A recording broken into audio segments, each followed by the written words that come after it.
Changes are coming to Toledo Fire. The department is planning to take engine 12 out of service. It's at the station in North Toledo and at the intersection of Chase Street and Suter Avenue.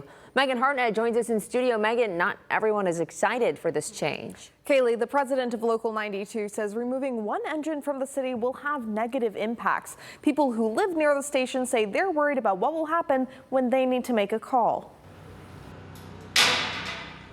A new Station 12 opened 10 years ago, but its engine will now be out of service. It's just sad. I'm praying that they don't.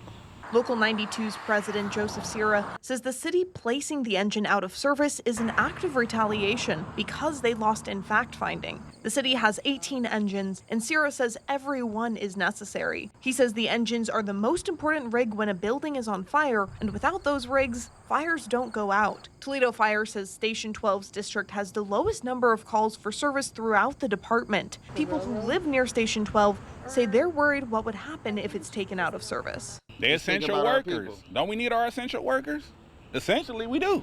There's people's lives at stake, at certain times. They say response times could be an issue with train tracks on both sides. I feel like they got a good response time, and then on top of that, the trains holding people up. Y'all gonna change anything, change the tracks.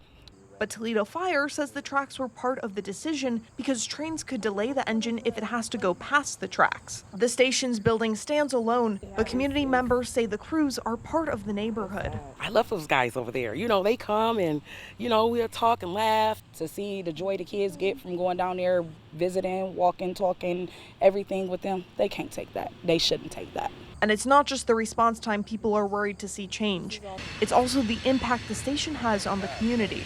This is lower community. That is something the children have to go through to see that you can be bigger than where you live at right now, to show that there is other things you can grow into, that you just don't have to stay in your surroundings. You can level up, and to take that away from these babies is crazy.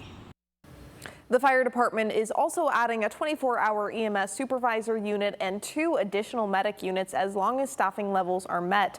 Fire Chief Allison Armstrong says these changes are using resources more efficiently and a positive step for the community. Local 92's president says the union is ready to fight this decision with any legal option available. Reporting in studio, Megan Hartnett, WTOL 11.